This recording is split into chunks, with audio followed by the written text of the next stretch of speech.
Now, ladies and gentlemen, you know, talking is cheap.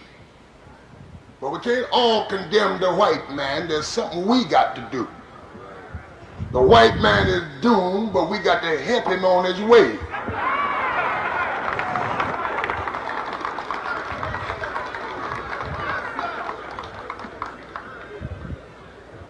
And I don't mean in the jest of hate. I mean according to the plan of divine providence. He that has been up a long time must come down.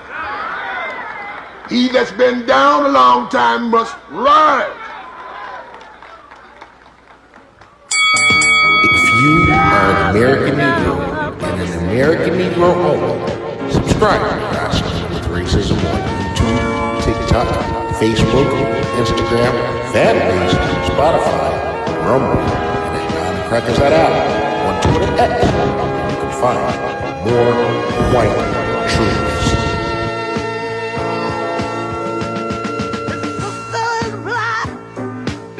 She is sure not pretty, and her skirt is short.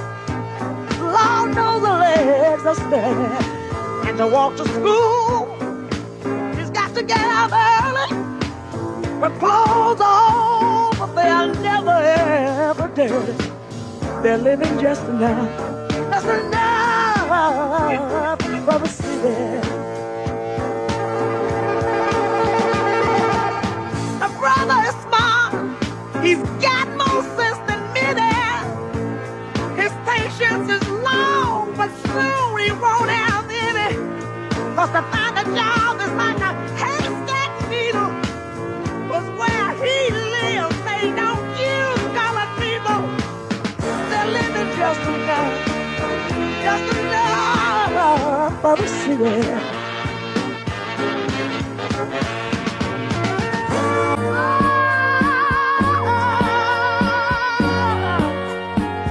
And now, our feature presentation.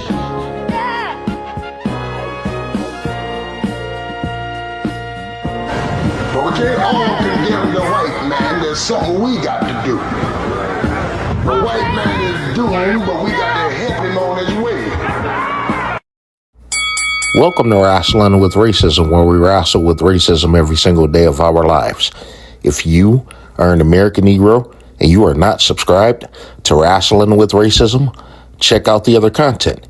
And if it hits you to the core, subscribe and share with every single American Negro that you know, whether they are wrestling fans or not. You may also find Rasslin with Racism on YouTube, TikTok, Facebook, Instagram, Fanbase, Spotify, Rumble, and at Crackers That Out on Twitter X, where you can find more white truths. We want to thank each and every single American Negro for tuning in to this series, as it is our season 2 finale. We have one more edition after this, and we will go on a hiatus for about a month to prepare for Rasslin with Racism Season 3 premiere. If you have not tuned in to this series, it is in the playlist. What makes a coon a coon? Is cooning a form of mental illness? And can a coon be restored? Part 1 through 3 is available in the playlist, and Part 4 is available exclusively on Twitter X and Rumble. Crackers at Al on Twitter X. Enjoy the rest of this edition, and we will be back with the final installment on Sunday evening. Flat out fucking lied to by these people. And this whole the party switch is a bunch of bullshit. That's a Democrat lie. Hey man, fuck all that, because I don't even talk to white folk on Sundays. What are y'all gonna do about these Jews? Hey, nobody interrupts. From this point forward, anybody interrupts, they get dropped. Let Maestro have a say, and then we're going to go to Achilles. Both of them have been waiting over an hour to speak. And I'll get to the rest of you. Raise your hands. If you interrupt, I drop you. Maestro, continue. Talk about what you Peckerwoods gonna do to the Jews. Y'all keep pointing fingers. Do something about them motherfuckers or shut the fuck up. Go ahead, Maestro. What you gonna do about the Jews? What you gonna do about the Jews? What you gonna do about the Jews? What you gonna do about the Jews? What you gonna do about the Jews? Because these motherfuckers are putting laws in place that we can't even talk about them anymore. Hey, please let's don't do that. I don't like to be a part of space that we not do all that. We don't have to do that. Is that okay with you, sir? You're name calling here. I do drop. I know. I'm just saying. Let's lay off. Go ahead. Finish your point, man. I love what you're hearing. I love what you're saying. You ain't said nothing that I did not agree with. Go ahead. So, I just got so thrown off course right now. I don't even know where I was. Democrats, people still voting Democrat, the Great Society Act, and so I don't even know why he would say something. Man, what you gonna do about these Jews? Fuck all that. What you gonna do about the Jews that's oppressing you and your people? What we're gonna do about you is drop your ass if you don't shut the fuck up. The other thing is, shit, there's so much, and people, whoever's interrupting just threw me off course. And let other people What's up, speak. HBK?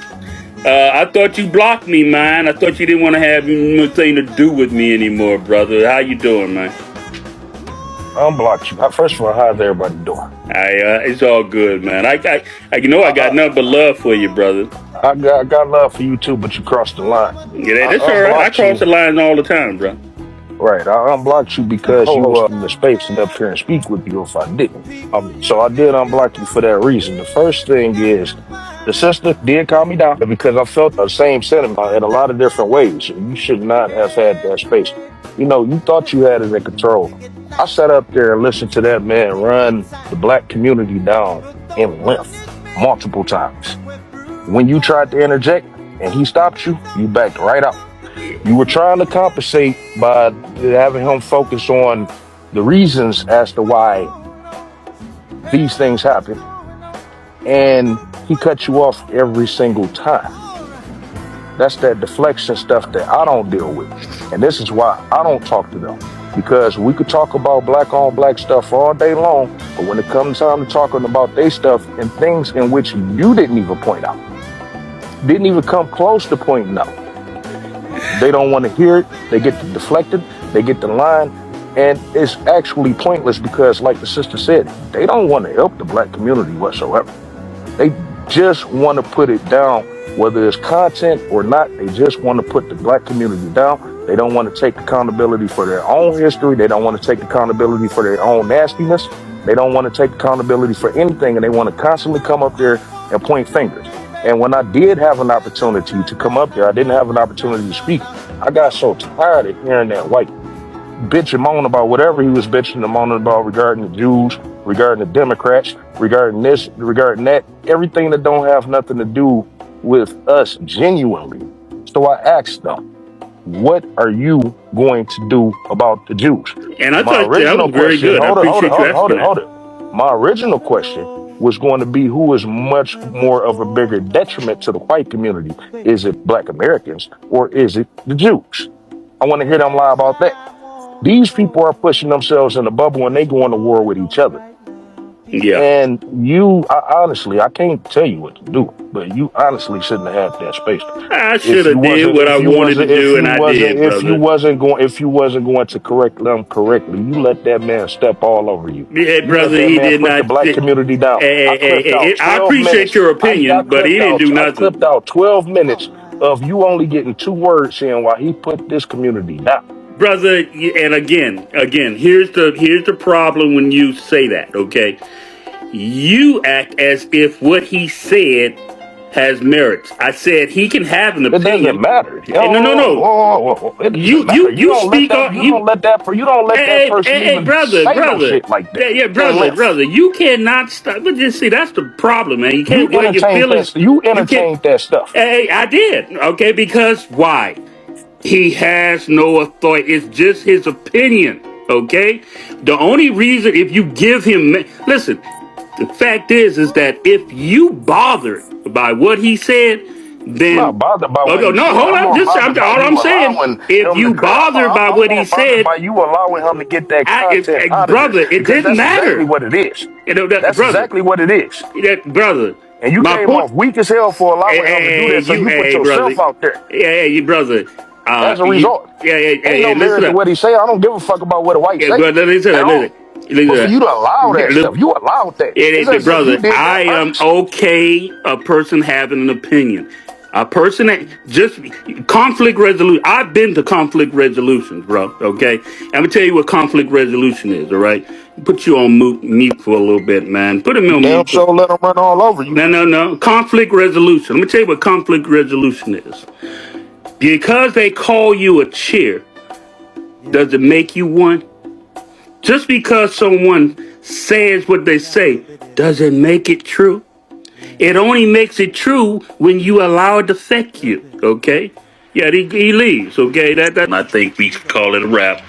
And let's see what we can bring out here tomorrow and everything. Plus, I wanna jump on a couple of these other nuts spaces up here, kind of stir up a little something out here. I already done stirred up some stuff. How y'all feel with that? You okay with that, Joe? Yeah, that's cool with me. All right, man. Well, listen up. You and even if you want to, you can even if you want to. Is designed against the black American.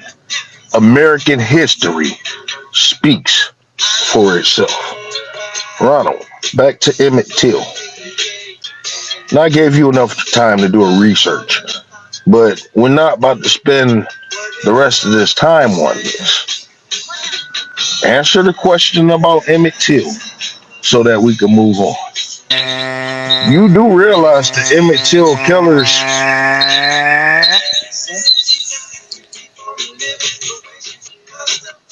That's why you don't get no pussy. I mean, like, if you ever wondered why, if you ever wondered why, you being you is the reason as to why you never get no pussy. You is a 40-year-old man that has never had sex with a woman ever, and that is the reason. It was Jordan Neely's choice to get on that subway and start threatening and screaming to kill people, and Daniel Penny put a stop to that shit. But that was his fault. That was his choice to threaten to kill people on that subway. That's your choice. You chose to be the animal, to act like an animal. And I have a feeling that you would have preferred that other people would have died at the hands of Jordan Neely. I condone the deaths of Trayvon Martin, Breonna Taylor, Jalen Warland, Michael Brown, and all those other black people that have died. I condone that. I'm an anti-black. Hashtag Daniel Penny's a hero. Wow. Oh, come on. He ran out. I really wanted to address the reasons why he was a racist. This is just a 13-minute preview of what is a PeckerTom Ron out of Baltimore, Maryland. In the meantime, we are going to continue to use him to exploit white truths. As we continue to wrestle with racism, PeckerTom Ron is a handkerchief head PeckerTom Negro. PeckerTom Ron is a person from Baltimore, Maryland, who goes by the name of Ronnie Falcon Jr., who is also a pedophile, have the audacity to be anti-Negro. PeckerTom Ron has been stalking members of Rasslin with Racism for over a year now. And PeckerTom Ron, this is our final address to you. Your weak, bitch-ass attempts to get our attention has always failed. And when we come back and revisit what you do, it is shocking. You suffer from mental illness.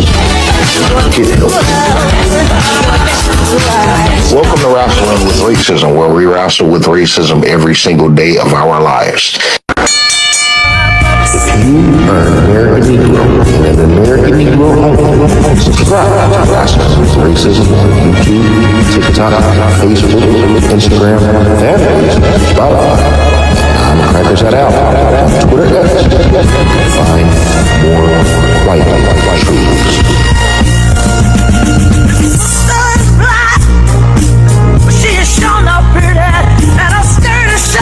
Please welcome our guest, Miss Jane Elliott. This is Ronnie Falcon Jr., aka PeckerTom Ron. How does this become one's identity online? We are talking about a modern day Terry Rakota.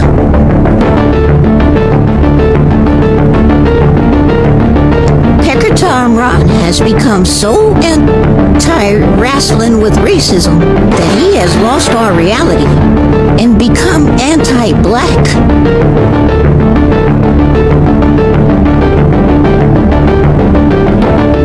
But one has to question, how did PeckerTom Ron, excuse me, Ronnie Falcon Jr.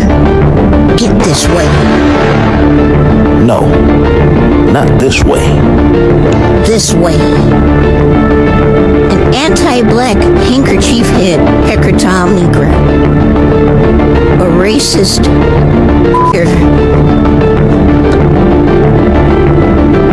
I can't believe you made me say that. Shut up and read.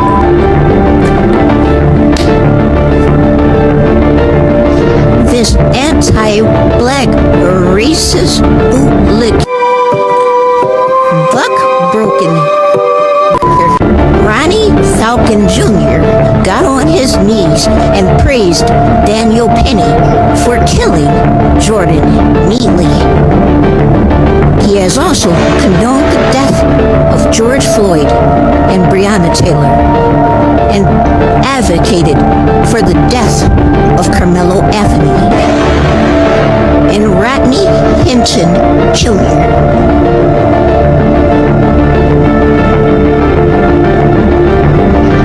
PeckerTom Ron is one of the most dangerous type of coons because he is one of the coons that is in modern times black fatigued, and he is surrounded around black people, and he is bound to snap one day.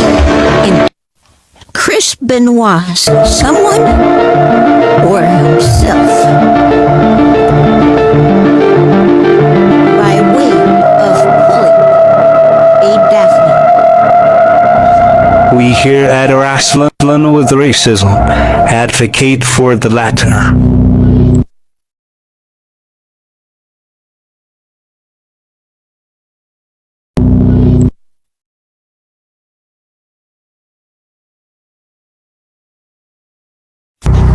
I mean, this is a little over the top, don't you think? And now we get to the weird part about this anti-Negro racist. Damn, Ronald, your family think you stank. Your family think you stank. Your family also think that you're sorority. Actually, the patriarch of your family thinks that you're sorority. Something doesn't smell right in the chitlins, Ronald. How are you Ronnie Falcon Jr. and your father, Sharif, is Sharif? Is it because you, Ronnie Falcon Jr., dishonored Ronnie Falcon Sr. name so bad that he had to disassociate himself from you? That's very shameful, Ronald. Speaking of shame, what the hell is this? You got the nerve to be anti-Negro, and this how you out here, Ronald? That's crazy. How about you go seek a therapist instead of a random white man on Twitter X? What's going on here? My grandson. I was choking one of my nieces. Whoa! You say here, This is in this my passage, grandson, can't have asking the access question. to take out money and can't go anywhere or do anything. Then just be cooped in the house. Oh, so now all of a sudden now that's that's an assumed that I have no control over a post that I just made out of anger, right? Hold on one second. Well, I mean, who's really keeping you in there? Why don't you go down to a sports bar? We have yet. Excuse me. Deflectors are all left and right. Say what you gotta say. Stop muting me! You're not muted. Then stop. Then say what you gotta say as a man. Shut up. And make it plain. Play pro wrestling one day. I just want to touch base because I'm going to come right forward. I haven't had ass since 2013. Okay, I'm being open about that. I don't trust the women in this era. Want nothing to do with it. But you say here that sex addiction is a hardship I've been dealing with for a long time now. But then you go on to talk about how you can't go anywhere or do anything other than just being cooped up in the house. So I just want to get your. It seems like it's about choice. I knew this was gonna go somewhere along these lines. Choice. Well, Ronald, you got an answer to that, Ronald. Well, do I have to answer? Because I'm quite sure I don't have to. What? That is an awkward way of holding the shot. And see, this is why I hate black folk. Black folks. I hate black folk. Do you hate white folk that lie? Yes, I hate any people that lie. So why did you specify I hate anyone and everyone that lies. Why would you say I lied? What if I'm just unaware? Because I want everyone to avert their attention to the Jumbotron. On this Jumbotron, there it goes. Does this look like the natural way to hold a shot? That is an awkward way of holding a shot. I was choking one of my nieces. Beans and cornbread. Beans and cornbread. Beans and cornbread. Beans and cornbread had a fight. Beans knocked cornbread out of sight. Cornbread said, now that's alright. Meet me on the corner tomorrow night. This motherfucker over here got the audacity to be anti-black. Subscribe to Rasslin with Racism on YouTube, TikTok, Facebook, Instagram, Fanbase, and at 9 Crackers at Al on Twitter X for more white truths. PeckerTom Ron, stop diddling children, you nasty son of a bitch. Your ass need to be locked in a cage.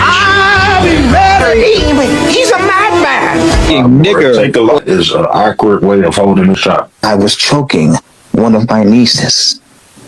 And see, this is why I hate black folks. Oh, you hate black folks. I hate black folks. Shut the fuck up! Shut up! Shut the fuck up! I'm gonna let them keep going on that. Yeah, spit your shit, brother. Shut the fuck up! You got it. You fucking goddamn black He needs a woman. Absolutely. Because when you get a woman, you don't have time to focus on another man. A lot of times when I'm typing something about you, I'm relaxing with my wife. Relaxing, yeah. So how can I get upset? She keeps me so calm and peaceful. Therefore, I control you in peace. In peace. HBK 400 want peace. He don't want destruction. You know, this shit is fun. You know, Ron don't come on my program. He make an ass out of himself every time. Yeah, absolutely. All you gotta do is just send him some WNBA goodies, like Kalani Brown. Get him some. He'll settle for Caitlin Clark. Mm-hmm. You know what I'm saying? He'll settle for that. Yes, You know, he got Ronald, get you a woman, and I promise you, your life can be so much better. The thing is this, though. Here's the thing about that, though. Golden, you ready for this? I'm ready. I'm sure damn ready. It's easy for us to tell Ronald to get a woman. It's easy for us to tell him that. But there are a lot of factors that prevents him from getting a woman. That's clear as day. Clear as day. First of all, you are a very negative person. You seek negativity. And it appears that you're always angry. And I'm not talking, hey, listen, I'm not talking about the stuff, my stuff. Your stuff, yeah. He's constantly going, all of his comments is towards other people negativity. So you're seeking you're seeking this. So it feeds out of you. It comes out of you because naturally you're a negative person. Women don't like negative people when you don't have nothing to offer them. You see what I'm saying? You don't have a job. You don't have a get up and go attitude. You don't have nothing. When you get a woman, you're still going to try to be a professional wrestler. You're still going to focus so much energy on trying to come up with this $1,500. You're going to completely neglect your woman. She's not going to last. A woman is not going to last with you. They see your penis. A woman is not going to last with you. So Ronald is probably coming to acceptance mode. You know what I'm saying? Yeah, I know what you're saying, because you got good talking points. You live a life of misery as a result.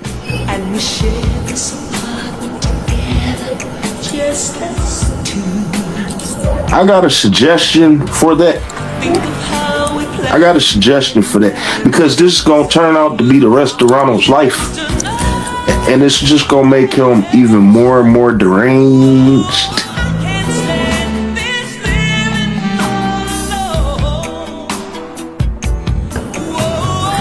To the point to where all he could do is try to focus on me again and then try to kill me. Location too, so he has about 4 restaurants. And you know, he's clean, and you can tell his family is clean. Speaking of Ronald not getting a woman, I neglected to say, because, you know, his negative attitude, but also his appearance. You know what I'm saying? Yeah. You know, beauty's only skin deep, I guess, but Ronald, take some pride. You know, you seem like you don't take pride in yourself. All the pictures that you have, your clothes are dirty. Oh yeah, his clothes is dirty. Yeah, super crazy. It's wrinkled. It's like you don't iron. You can tell when somebody iron and don't iron. You don't iron. And then his teeth, they yellow. And then he criticized. Yeah, I mean, no, I'm serious, because this is not. I could see if it was a natural thing. This is by choice, Ronald, that you choose not to wash your clothes, or press your clothes, or brush your teeth. You know, Ronald, why didn't you go get braces? Do you see the bottom of his teeth? Yeah, man, it looks terrible. I mean, my own women talk about how. Can you pull up the picture? I'm sorry to cut you off. Can you pull up the picture of? I want the people to actually see this. Yeah. Can you pull up the picture of the collage that I have of him and Kevin Dunn? Yeah, I will do that. They look just alike. When you a man, a woman will like to see you groom yourself. And it's not even about women. You gotta groom yourself anyway, Ronald. Take care. You don't put no pride in your shoes. Oh my God, you remember them fucking forces? You don't do forces like that. I got a soft spot in my heart for forces. You don't hold on. You don't wear them every day. You don't wear them all day. You don't do activity in them. You don't do forces like that, Ronald. It's like those your everyday shoe. And you went in public with that.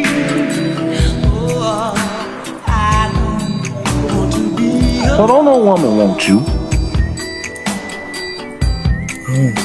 And that's the reason why.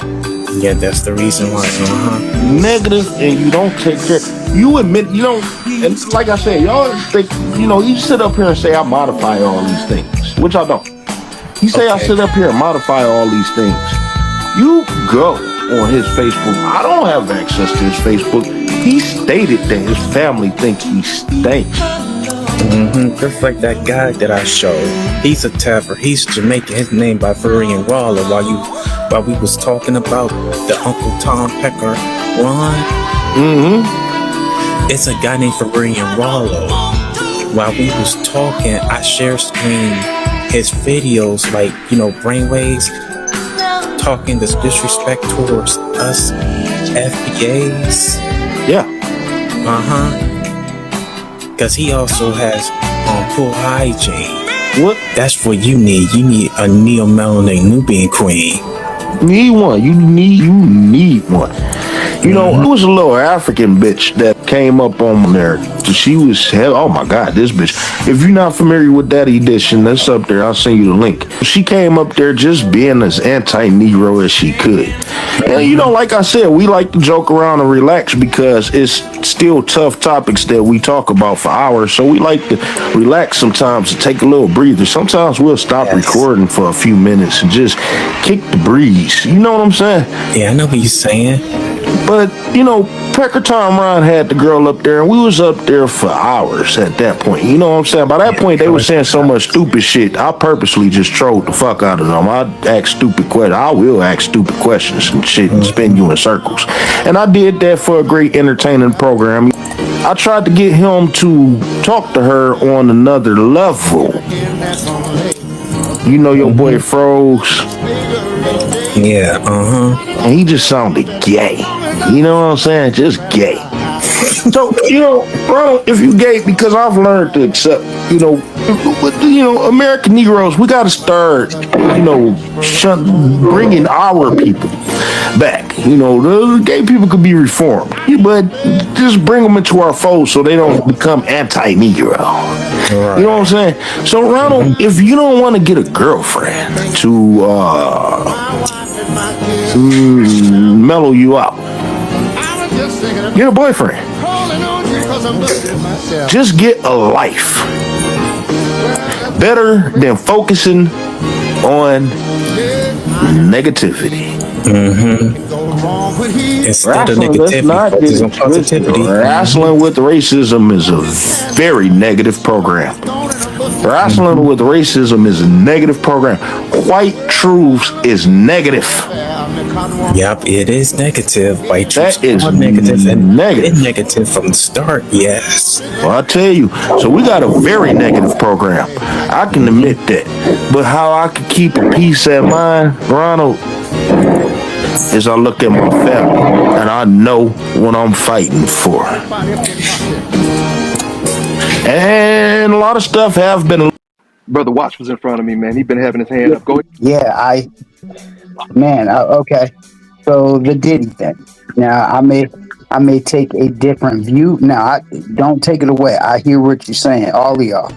I understand what you're saying when it comes to how they disparage people like us against everything else. I try to come from a Most High perspective. All that buffoonery and touching on each other and all just weirdo stuff, that sits against my spiritual soul, right? So I can't uplift that. Should we be putting him in a worse position than others? Hell no. And they are. And you're right. You're 100% right. I can't condone what the brother does at all. That would be sacrilegious to what I believe and how I believe. So I had to say that first and foremost. But I do agree, and I wholeheartedly agree. What is done to us as a person, as a people, should be the line for all people. So in other words, all these child molesters and troglodytes and Neanderthals that are touching their kids and doing all these horrible things that are getting slaps on the wrist, 6 months in jail, while we're getting 4 years for selling some weed. Nah, bro. I agree. And those disparities, which we have always sat at the bottom of every disparity study ever done, and that is by design. So no, I agree with you guys, all of y'all, on that point. But I do have to speak from the square I stand on and say all that shit is what keeps us confused. That's what keeps us going back and wanting to be up under that white man's foot. Simply because we believe that's the only way. Assimilating into whiteness is the only way to make it, right? To really make the system, the governance that Sister Kim and the NBNU a real thing, right? Dude, them 76ers, because she made the NBA, it's our own form of governance, y'all.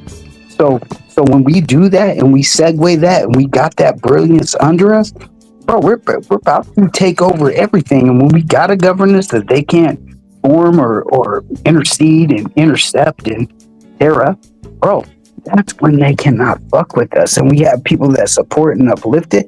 Our people, it's over, bro. And not to say we're gonna take and terrorize and make everybody our slave. Dude, we don't want that. You said that earlier. The host said that earlier. We don't want that. We never wanted that. We just want our own sovereignty to be left alone and do our own thing. The brother said a minute ago, bro, when them food lines was going, when that Great Depression was, that was Black Wall Street. That was Tulsa. That was our height of supremeness. Not to be better than anyone, but that was the best we ever did as a people. Why? Because like the brother said, we took that whip, we made them mules make our food grow. We made that excellent shine, and we didn't need anybody else. Why? Because we were left to our own devices. Then people saw that, and they were so distraught, and I'm sure that was a time when they was probably eating each other. Who knows, right?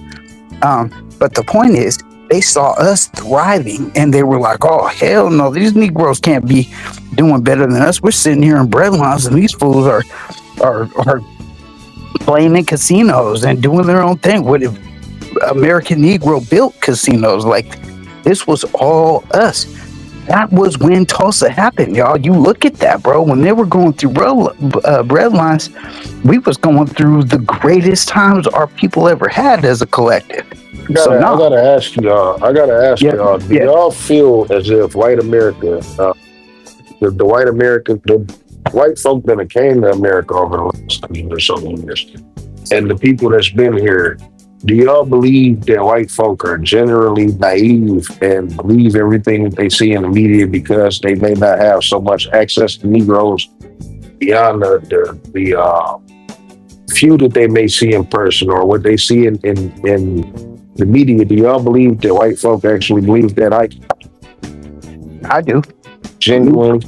I genuinely, I believe that they don't, that they refuse to let themselves see it. Yeah, I really do. And I'll end right here. I just want to say this last thing. Thanks for letting me get off what I have. I put up in the pill, but there's a bunch of knowledge up there, right? There's a bunch of knowledge, right? Negro knowledge that we put up. But the one thing I want y'all to key in on is, I believe, and like I said, Negro Night, well, I believe that you saying that we've never had, or we've always been held down, we've always, been held back. I believe you're sitting in the governance right now, or the opportunity to sitting in the NBNU. I believe we have the opportunity right now to really take it and make 1776 a irrelevant past. You see what I'm saying? And the information up there, I just joined the American, or it's called the America Renewal 1870. Brothers, look at that information up there. It is a wealth of information. They continue to put things out. These are the people, we made the lineage-based legislation through Washington State. Please, y'all, click into that website. Listen to the amazing knowledge that comes from them, and continue to look at that, because they're brilliant. right? We are brilliant and it won't stop as long as we don't let it stop. So continue to push into us, continue to uplift us. And I'm here for it, bro. I'm here for it. Literally. I'm in Philadelphia about to be out there. I'm here for the smoke, man. And we about to take over in a good way. Take over in American Negro way. And I'll land right there, bro. Thanks for letting me speak, man. No problem. We appreciate you. You know that white folk tend to blind themselves to Negroes and only see what they want to see or see what the media will put out, see what the algorithm and social media will put out when it comes down to Negroes. They may catch a sprinkle of a few Negroes here, whether it's positive or negative. But do you believe that white folk actually believe in their heart the worst about Negroes? We low IQ. Well, we don't have the ability to produce. We haven't had the ability to produce anything. We don't contribute anything to America. Everything. I'm gonna say, that to their core? I'm gonna say yes or no. Oh, yes, they know that we contribute a lot of things to America, right? That's why they still look at us for wars. They're still looking for us to vote. They're still looking for us to do certain things that will empower them in the nation, right? But when we take our skills and our talents to empower ourselves, that's when the real problem is. And what I mean by that's what I mean by the yes. There's a lot of evidence that support that. When I mean by the no part of it is that they don't want us to have those skills for ourselves, to empower ourselves. No different from like the Jewish community or the Chinese community who keeps their skill sets to themselves and they're like to Chinatown or to the Jewish towns and whatever all these other places that are allowed to operate independently from United States, right? So that's what I mean by a yes or no to what you're saying, because that's just one of the things I observed that they don't. If they acknowledge that in a manner that empowers us, then that will be the end of their of the white supremacy mindset that they have, that they push around the world, right? Saying that we don't do anything, that we're nobodies, and etc., etc. But they want us to give us enough energy to empower them and the nation, but not ourselves, unfortunately. That's kind of the reality. How about the coons that, let's say, may not have ever stepped into the community? They were from birth brought up in white society. Share their beliefs. Do you believe that they believe it in their heart, or is it the same yes or no for them? For them, I'm gonna say that they're a lost cause. Like people gonna pull like the Colin Kaepernick, as the ultimate how can I say it thing, but he's a rare individual. He's rare to be a mixed breed. Yeah, and he's not even married to a black woman, so he doesn't even really take black empowerment in some regards to the utmost. Because I'll just say he's a little more active than most. Yeah. So it's just a thing that I don't. It's just something about. I'm ready to cut my losses with it, man. I'm ready to cut my losses with a lot of them. There's nothing personal, but I just right don't. now I'm just in the portion of, do they actually believe half the shit that they say? A lot of people feel as if no, they feel like okay. Now I get what you mean. A lot of Negroes feel as if they're not ready for reparations. So a lot of people, a lot of Negroes, a lot of coons feel as if we're not ready for sovereignty. A lot of Negroes feel as if we're not ready to govern ourselves and, punish ourselves if need be. A lot of people actually believe this. They feel as if we're not ready. Education with the shit, our discipline with our kids with the shit. If you go back and look at it, I want to say the mid 70s, when that women's lib shit, the education for black kids went to shit. The jail systems, they just got so fucking crowded because a lot of black men grew up and they didn't have a black father, and they grew up in that system, and it fucked us the fuck up. And I don't give a damn what nobody say. Welfare and child support is the worst thing to happen to black people. I mean, black people as a whole. Because I'm gonna break down, and I'm talking kind of fast, brother, because I know Brother Negro got his hand up. But the child support system, I'm down here in Texas. You can go to 301 East Carolina. It's 3 buildings, and they are in a triangle, brother. It's 3 buildings. Destroyed the black community as a whole. They got the child support building, the family law. They got the juvenile court, and then they got the adult court. The child support department breaks up the family. You have little Tyrone right here. Now, little Tyrone don't have his father. Now, he T-Dog. T-Dog in the hood. You got T-Dog in the hood. He busting in the motherfucker. He grabbing old ladies and busting up motherfuckers upside their head, polluting the neighborhood with all type of drugs. Now, he get caught up. He got 20 years. You got 20 years of easy labor off a young T-Dog. Man, them white folks know what they doing, man. Child support is the biggest racket because the fact of the fucking matter is that the child support office get a pinch of the money. The place that you work for, they get a pinch of the money. So by the time the mother gets some of that money, she got to take care of this kid. I'm gonna say 24 days out of the month. You get your child 2 weekends out of the month. If you got a third weekend, you get it the third weekend. Sit your ass down. The way you lay down with that baby daddy is the way you can stand up with him and say, hey, man, this shit, hey, we ain't gonna do this here. Hold on. Come on. I got you, but that's not the direction where we go.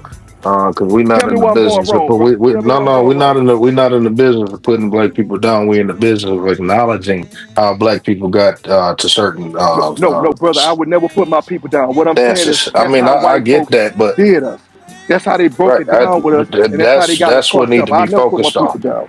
I never put my Yeah. people down, brother. Trust me, I won't. What I'm saying is Yeah, that's how because white folks got us in this it is position. another factor. It is another Come on, I'm factor. listening. I just wanted to break down with the welfare, and before I get to that other factor, I'm gonna get Negro stance on that, and then anybody else's stance on welfare once before we move on to the next section. Negro, go ahead. Brother Dutch is done, right?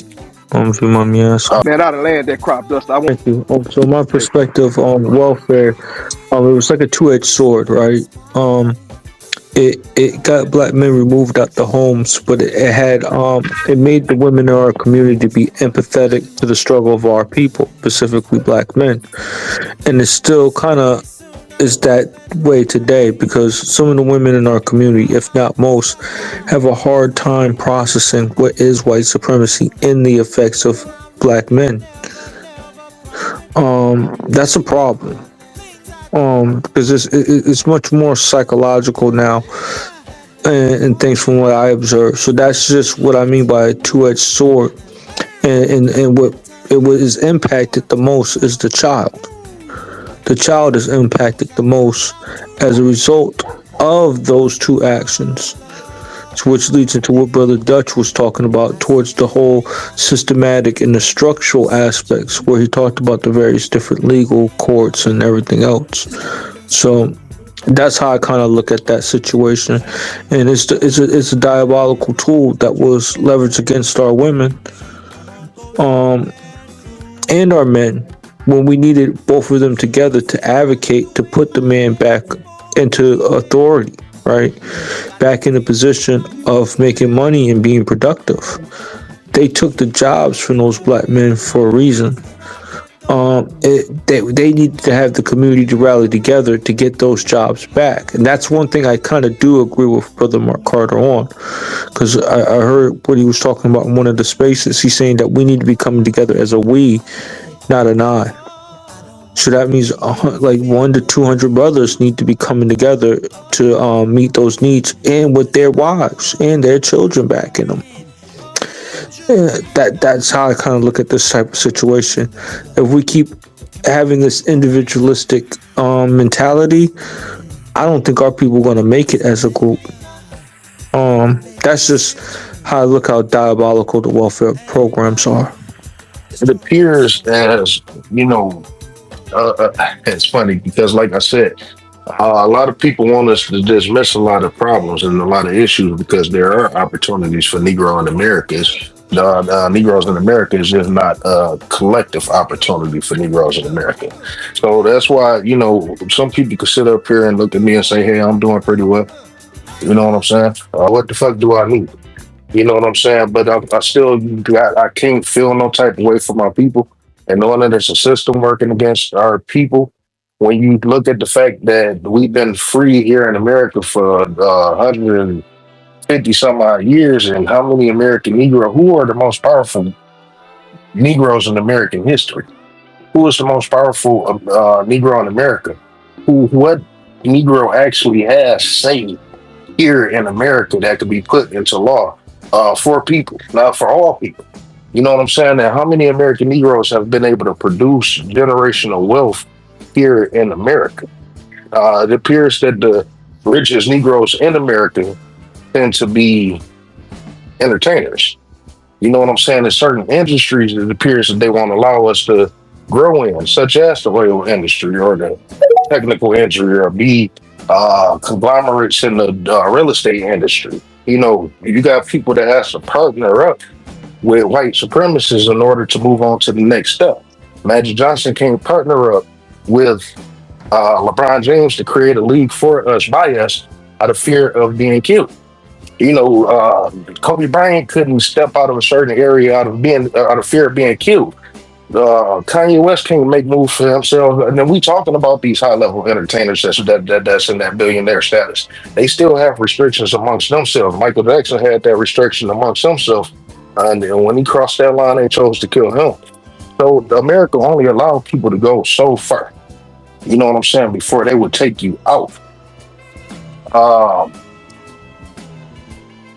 that's what made me move on to the next factor. But we can't keep looking at the individual opportunities that we have and completely neglect the fact that American Negroes overall is being held underwater or being held under restrictions.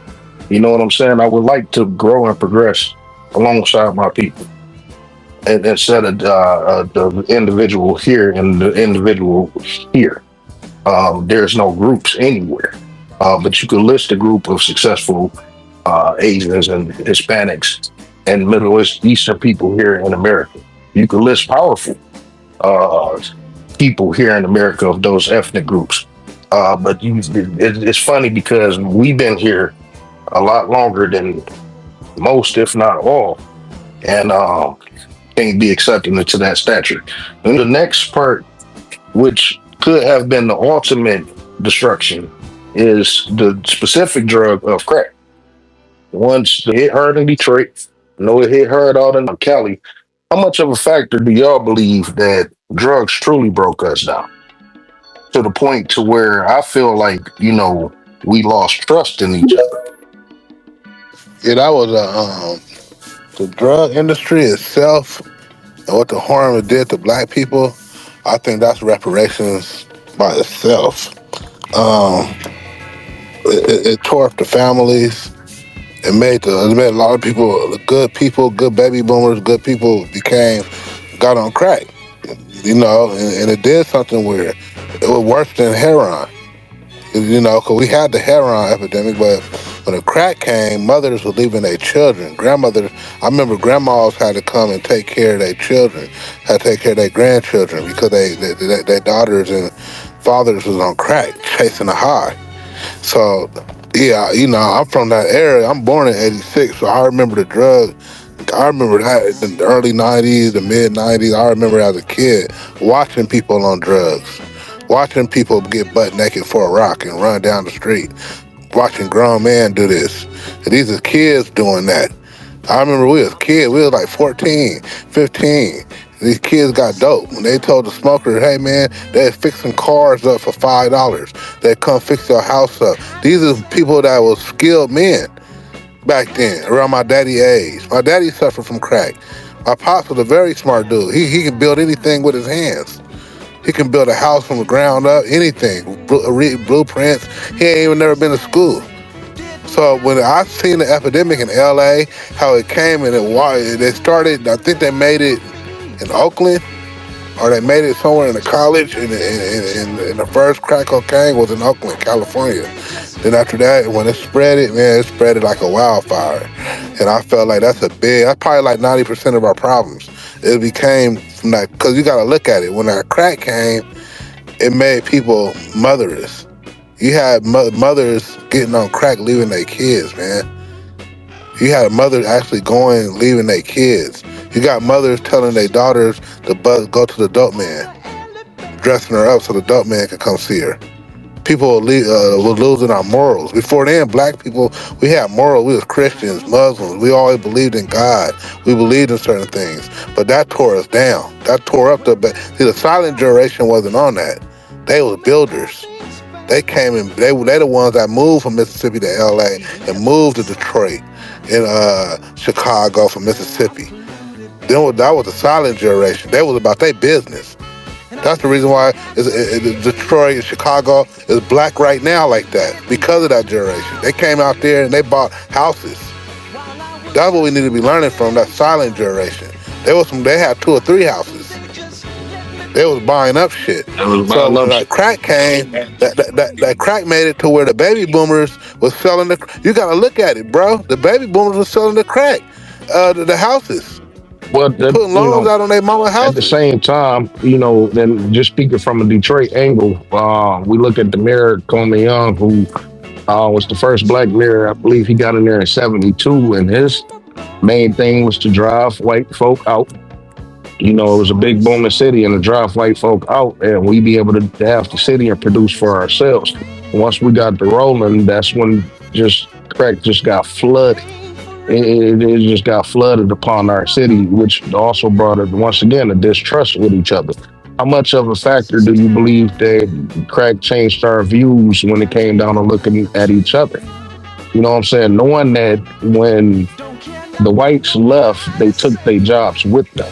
That's a factor I neglected to mention. They took their jobs with them. There was a lot of factory work. Restricted us from going out to their areas, but this left the door open for us to produce for ourselves, create these jobs and factories and stuff for ourselves. And then, like I said, crack just came in and just started wrecking shit. When you got people that's not necessarily on that drug, that's a drug that people had a need for every 5 minutes, it's saying 5-10 minutes. So it's at the point where you missing work, you got to go out and get it any way that you can. So it made people break into houses and steal cars and steal as much as they can, and it just caused a big distrust amongst the community. The people, when crack first came out, people didn't know the lifetime effect that it would have on them. That's why you may not catch too many people smoking crack now. Too many newer generation coming up smoking crack now, but it did cause a big harm amongst us on how we view each other as people. Negro, how much of a factor do you believe that hurt us? Like, genuine.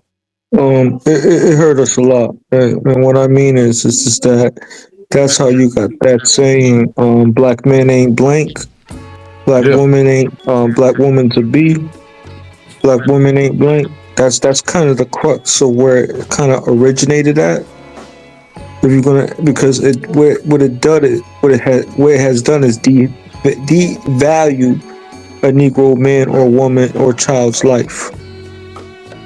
And it did it to ourselves internally first, and then externally affected with the dominant society, where they even say that these N-words just ain't blank altogether. Just to kind of sum it up. Yeah, I mean, but at the same time, I kind of jumped ahead. That's kind of with welfare too, on the psychological end. When we know that, especially in the beginning, you really couldn't have the men in the household. You couldn't have no real extra income. Psychologically, even though we knew the parameters, didn't it seem like it implemented into these women that niggas ain't shit?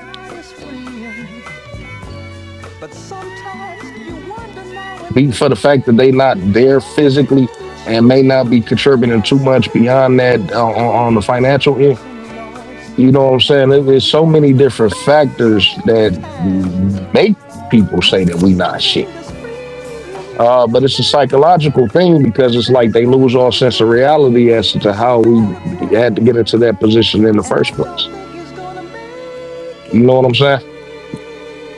Um, Yeah, that's the way they infiltrated the families. Because you gotta look at it, man. The black families was very powerful. Cause we didn't have that problem.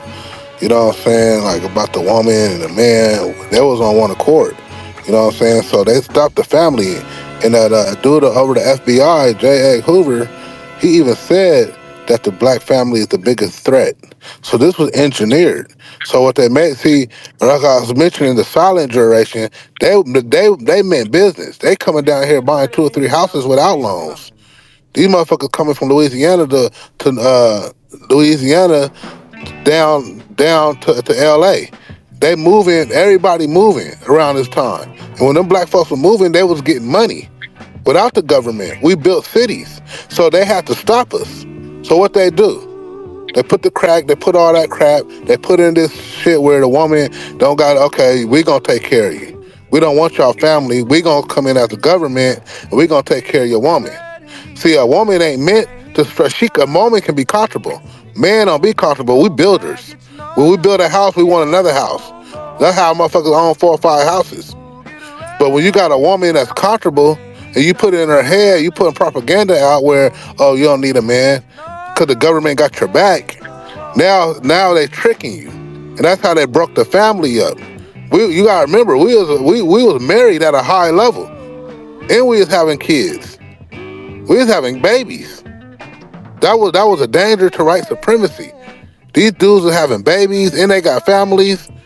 So that's when once they broke that up, man, that took a big toll on us. Our morals, you know what I'm saying? People started smoking crack. People couldn't, like you say, people couldn't trust each other no more. You had gang violence coming out. People killing each other in Detroit, New York, Chicago, L.A. All these major cities where black people was at the time of the 90s, they was killing. These dudes was killing each other now. Black folks ain't never did that in history. That was the mob. That was the white boy, the Irish and things like that. We started picking up we started living like white people. We started picking up their habits. Black folks we was always close together. That's your first cousin. Oh, he can come over to your house anytime. That's Annie. You can come over her house at any time. Your Annie is just like your mama. She can whoop your ass. Now we starting to live like white folks and we starting to behave like white folks. We don't even want to live together no more. We didn't kick each other out when we was 18 and all that crap. when we visited, So now we starting to pick up that when behavior. we got a lot of family down in Alabama. We used to go down there a lot, or they used to come down here a lot. It seemed once or twice a year. We used to hit the road for that, but when we got there, we didn't need hotels or nothing. We had a group would stay over here at this cousin house, a group would stay over here at this auntie house, a group would stay over here. Now everybody come and get a hotel or some shit whenever they come. It's either a wedding or a funeral. How many people travel across country to see their family on a regular? Is that still a thing? When I was growing up in the 90s, that was a thing. I ain't did it since probably I think last one was 2000. That's the last family reunion we had. But I used to go to Mississippi. I'm from California. We used to go to Mississippi every 3 years, every 2 years we'd go to Mississippi. And I go see my cousins. And like you said, it wasn't everybody slept in this room. Hey, all the kids could go in that room, and that's how we did things. But I don't know if it's really still going on because I don't really see it. My family don't really do it no more. But I was family gonna say my reunions, yeah, I family used to don't go. really do it. We talk, we talk. But it seems, from my standpoint, it seems like I'm busy as hell. My brother's busy as hell. And it seems like, they on that side, they all busy as hell too. It just seems like everybody's so busy that we can't connect once a year, or every other year, or even every 3 years, like we used to. And I just kind of wonder what happened on that end. And I don't hear a lot of people that I'm surrounded with, necessarily saying. Generally, if we have family reunions, but it's generally those of that's in the state. Not too many people travel out. You may get a cousin here from this area, but it's not a group section like it used to be. And I just kind of wondered what happened with that. It appears as if, the one man could be able to handle a household. You know what I'm saying? No matter how many children is in the household, it seems like one income could take care of that. But now it seems as if it's a struggle even with a two income household. You know what I'm saying?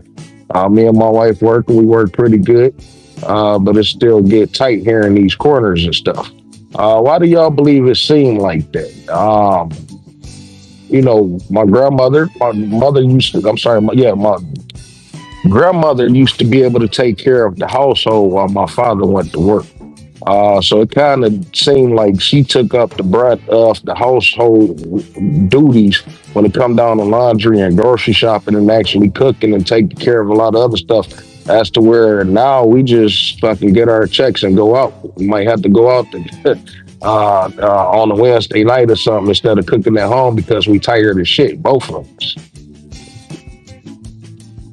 You know what I'm saying? It just seemed like certain values that went down, but it affected us overall as a people.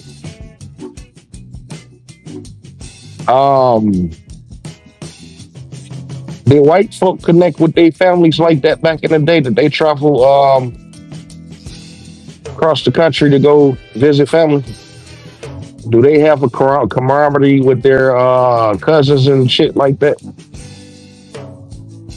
I don't think so, man. I never heard of a white person say they going to a family reunion.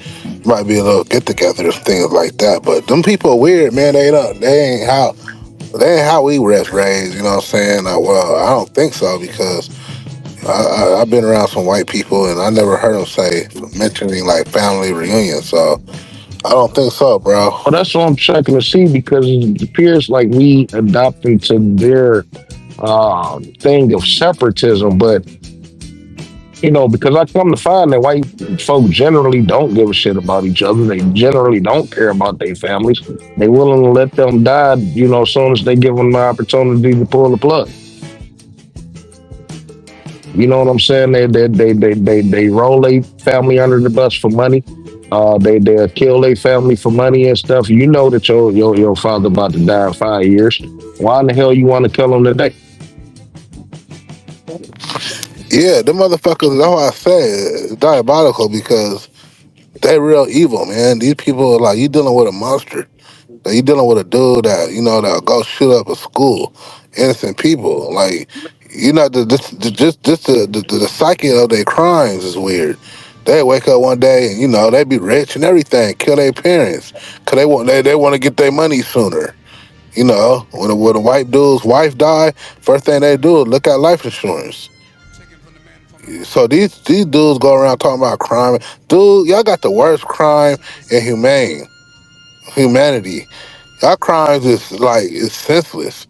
Y'all kill kids. Y'all kill your daughters. Y'all do things way with It like appears Pookie that and Ray they Ray. up in this rhetoric too, because one thing about social media is social media get to exploit their nastiness. The things that we always knew about white folk is being shown to the world. You get all these posts about the things that they do with children, the things that they do with each other, the amount of murders that they have amongst their spouses. Generally, when black people kill, whether it's for a valid reason or not, it's generally for a reason, and they generally get who they want. But white folk won't hesitate to go out and take out everybody in the school, everybody in the store, and all right, my bad, Negro throwing me off with this damn. Oh, he already left. He had to dip out.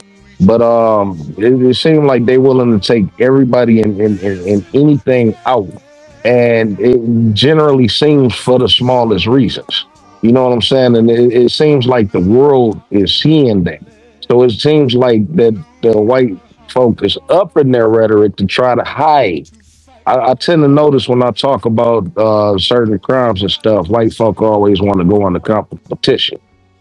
We could talk about black on black crime all day long. We could talk about black on black crime in this space all day long. But when it comes time to addressing white folk and their issues, they just gotta try to make it a competition. Who do it more? Per capita this and per capita that.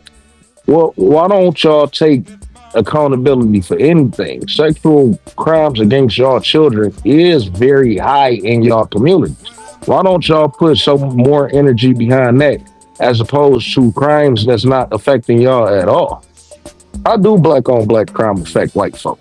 Do anybody know? Not at all.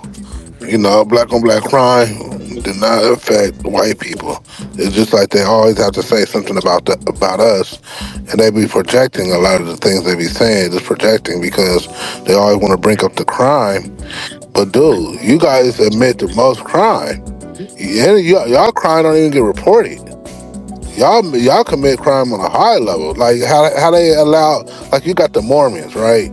The Mormons is a white crystal nationalist group, and they running the whole state, and they've been running this state for years. They got states where they running. They have kids. They had all the. What that dude was a dude named Jeff back in 2007. He had like 20 kids. He was a Mormon. They caught him with like $200,000, and these people, Utah wouldn't even give him up. They had to catch him like in Texas or something. So these people get to operate and do crime and pedophilia and all this shit on a high level and never get caught. Epstein, that wasn't his first. They got a documentary on Epstein. That wasn't his first time. They been knew about this dude. And it's like, They been knew but about the thing is, what's wrong with actually putting their people on under accountability? Like, what they display that they don't love or care about each other, and their actions actually show that. But why do they go to the extent that they do to protect one another as well? That's the part of being on code, and that's the reason why they've been dominated for so long. Because one thing about white folks, they're not gonna put themselves down. They don't, like Vince McMahon. When Vince McMahon been having allegations for years, and that dude ain't never been to fucking trial. Nobody talk about it. You never find a YouTuber that white boy talking about Vince McMahon. They don't want him dead. It's very. They don't want him dead. They don't want to see him in the position that they in, but they not calling for his death, and they don't want him in prison. That's the hypocrisy. That's the hypocrisy shit that I was talking about. The day that Hulk Hogan died, he smashed into a woman, and she down there died, and he barely even got probation. That's what I'm saying. They do crimes and don't get touched for it. It's, man, for you to go to jail for a white boy, you done got chances. They just don't send each other to jail like that. They on code. That's one thing about white folks. That's why they're able to dominate like that, because they got somebody like us that they can keep fucking with. Because as long as we out the picture, they, like you said earlier, they gonna start killing each other. Cause they're really animals. We the only thing that keep them talking and keep them going is us being black. This alone. So these people are really stupid. They just got the game rigged up, where they own the banks and all that type of shit. They got that shit rigged up to where they always gonna win. They gonna always get all the grants. When it come down to the government, you got Negroes out here talking about, I don't need no grant. Whoopty whoop. When it always come to us, we don't need nothing. Oh, y'all begging. But everybody around here getting shit, except for us. That's the shit. How you think Bill Gates and all these big tech giants, they all started off with the government's help. Just think about that. Well, that's what I was saying. That after the Great Depression, that's what got them off their feet. The government's help. They created money to help to help these whites specifically. You know, and like I said, they the biggest recipients of welfare and all of this stuff, and they don't allow welfare to break up their family. A man and a woman is able to use welfare to get them and their family back on track. As to where it's utilized against us to keep us, wherever they want us to be. That's unfortunate, and it's unfortunate that it continues to this day. And we at the fact to where welfare can't divide us. It seems like we already too far gone. We out of this crack stage, it seems like. So now what's white folk next move? We need to be leery and aware of it. But you also stated that, you know, they're able to protect themselves because at the end of the day, they stay on code. And that's why I say, like, we can't be so quick, especially when we know that it's a system that's working against us. Whether we do wrong or not, there's no one there to provide the proper justice and give us a fair sentence, to give us an opportunity to reform ourselves. Hell, a lot of people can't even come home and go to whatever schools they want to go to or get whatever jobs they need to get to reform themselves and get back on their feet, even if they caught an education in that prison. You know what I'm saying? So we got to stop being quick to wanting to see Negroes get punished for when they do wrong, to their standards, to their capacity. We have to be able to protect ourselves and be on code with each other. And perhaps these problems, the criminal acts that they claim that we commit, wouldn't happen. We got to stop being scared. You know what I'm saying? Quit telling us what we're ready for and not ready for, when we should get there and let the chips fall where they may. This is the conclusion of the 5th installment of Rasslin with Racism, Season 2 finale. And we want to thank each and every single American Negro for tuning in. Part 6 and the conclusion will be available on Sunday or Monday at the latest. Part 1 through 3 is available in the playlist, and Part 4 is exclusive on Rumble and at Non-Crackers at Owl on Twitter X. In the meantime, American Negroes, take care of yourself as an individual and protect one another as family. As our ancestor, Frankie Beverly, stated plainly, we are one. And that's the way it is.